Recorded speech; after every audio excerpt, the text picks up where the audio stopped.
You're listening to the Cashology Podcast by FNBO, a place dedicated to helping you become more financially savvy every day. It's a little like school, but your only homework is living your best financial life. I'm your host, Justin, and class is now in session.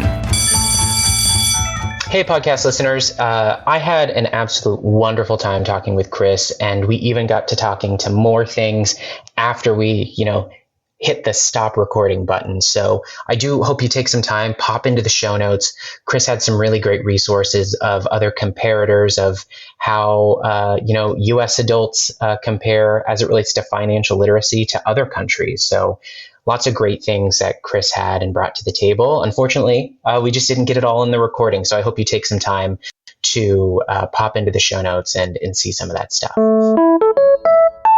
Welcome back to the Cashology Podcast, a place where we dive deep into personal finance to bring you actionable insights and real-life wisdom. Today, we're joined by Chris Turner, who is the Community Reinvestment Act Officer here at FNBO. She has dedicated herself to increasing financial education and literacy in the next generation, and, well, we felt the perfect person to talk to about this topic. Welcome, Chris. Hi there. Thanks for having me.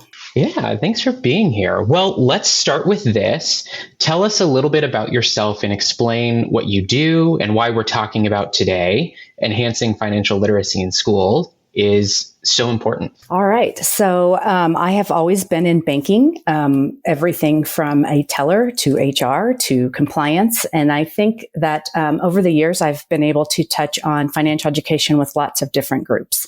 It's something that I feel is extremely important. One, because I see it in society and I see where it lacks. Also, I'm a mom of 3 kids. And so I want to make sure that as they are moving into the next phase of their lives and they're becoming financially responsible adults. So something that I'm very, very passionate about. Very cool. And, I can relate to, just like growing up, getting out of college, becoming like an adult, quote unquote, and then just realizing, oh man, all this finance stuff, nobody ever really taught us about, balance a checkbook or anything like that throughout school. So I think it's great to be passionate about all this stuff. So speaking about all that, I found a statistic that says 2/3 of American adults cannot pass a basic financial literacy test. What's your response to that? It's shocking, but I actually think it's probably even worse than what that statistic shows. So I find it very interesting. I was reading an article recently, I think it was done in early 24, and they said that 46% of American adults, only 46% of American adults can cover a $1,000 emergency with their savings. Oh my gosh, yeah. Think of all the things that come up, car repairs or home repairs or medical bills. And that's really scary to think that there are such a large population of people out there that haven't been able to get to a comfortable point in life where they can afford that $1,000. Totally. And I myself, we just bought a house and, you save up for this stuff, but oh my gosh, one thing after the other kind of just comes up and it's very daunting. And yeah, you don't really know that stuff is going to happen. And so $1,000 is right. Kind of seems, I don't know, not a lot, but it's kind of unfortunate. It's hard to, budget for that and make sure you have that. So I guess from what I can tell, this is clearly a big problem. Can you tell us a little bit about the current state of financial education and maybe we work towards some possible ways to solve the problem? Certainly. So I think the attention on financial education has continued to improve, not only across banks, but across other businesses as well. They're seeing that as they're hiring in employees, obviously they may have all the training that they need, but you want an employee that can follow a budget or an employee that knows how to balance, their employee accounts as far as their pay cards, right? If they're out traveling. Mm-hmm. So I think some of the things that we're starting to see, especially in the last couple of years, are really, really positive. I noticed that, here, I live in Kansas City, and Kansas is one of only 25 states that requires financial education in high school. So think about that. 50 states in the union, and only 50% of them require a credit in financial education to graduate from high school.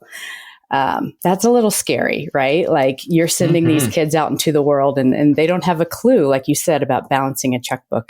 I think that one thing as a society that we've done really well is we've taught kids how to use credit cards, but we haven't really taught them how a credit card works or the consequences of using a credit card and if you don't pay it. And so those are some of the things I think as a society we're starting to see, oh gosh, we probably need to be educating and empowering the next generation. I know that some of the things that we are seeing, one, as a bank, we are being very proactive in how we reach out to communities, whether that be community groups, whether that be schools, whether that even be elder, like assisted living homes. We're reaching out to them as well to talk about financial education and how we can help them in all the different phases in life. So I like to see the trend improving, but I think we still have a long way to go.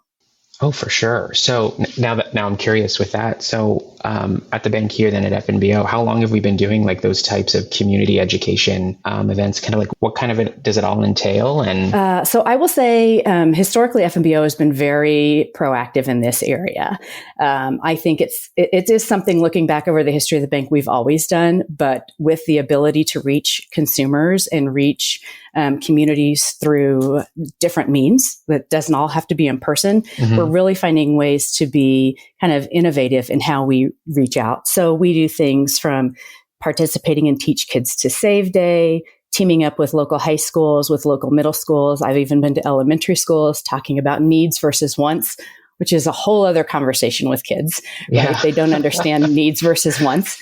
We do a lot with various organizations like Junior Achievement. They're a nationwide organization.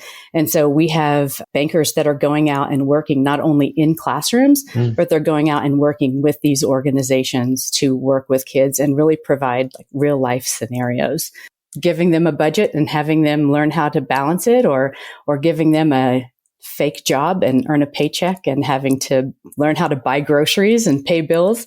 So it's really exciting to see.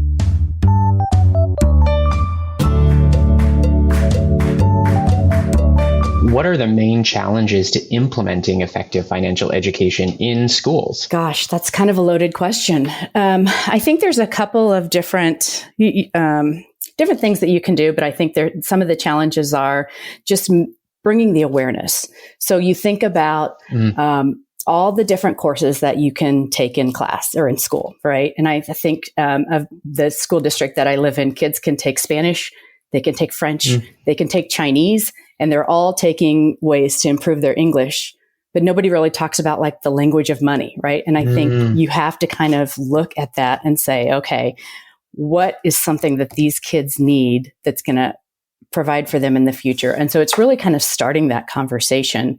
I think a lot of it should start at home, but I don't know that it always necessarily does start at home. And so working with your school groups, or even whether you are a parent or you work with an organization, having those conversations at the school level, but being willing to go out and volunteer, being willing to go out and teach those courses, or being willing to go out and be a volunteer with an organization that provides that.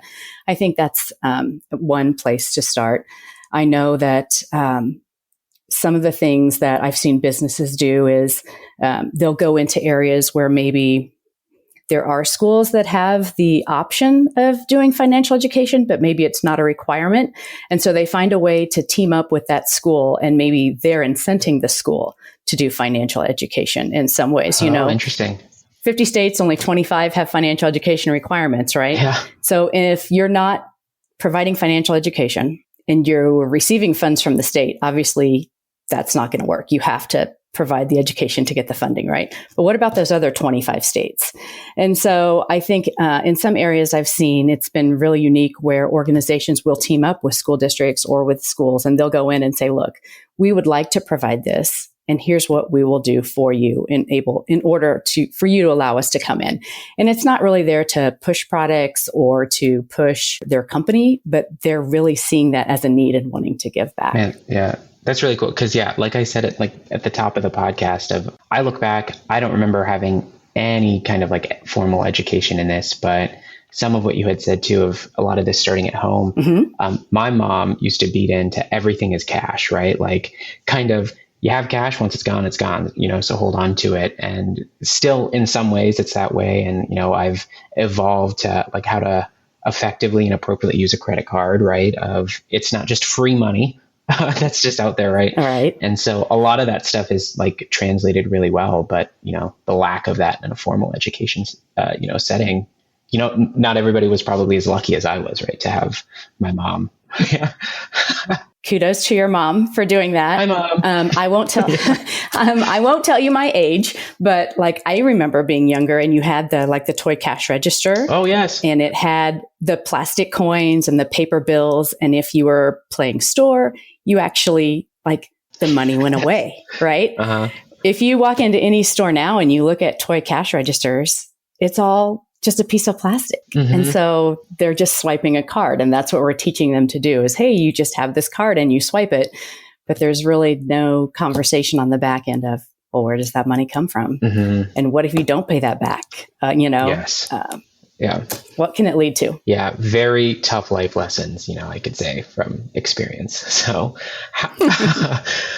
how can our listeners advocate for financial literacy programs in their local schools and communities? And what suggestions can they share to make financial education more accessible and impactful for all students? I would say, again, I'm going to say reach out to your schools. It could be something like, working with the librarian. Sometimes librarians like to offer programs like that. At my son's school, we have a STEM program. And funny enough, one of their projects this year for 5th grade was they had to create a concept. They had to figure out how to fund it. And then they had to sell a product. And so I'm like, that's nothing I learned in 5th grade, right? So, but that all came about because there was a conversation with some of the teachers that said, hey, I want these kids to have real life scenarios. And so it's starting younger and younger. I would say also just finding groups, that maybe your kids are involved in. Is it Boy Scouts? Is it Girl Scouts? Is it Heritage Girls? Like all those types of things kids are needing to earn badges for. I know there's a badge out there for financial education. So I just think that's some ways that people could get started. And if you're super passionate and you want to join your school board, that's always a great way to start too. Well, wonderful. That's all great to hear. And I really hope some of our listeners really take that and, reach out and kind of get connected in the community. Well, thank you so much, Chris, for sitting down and chatting with us today.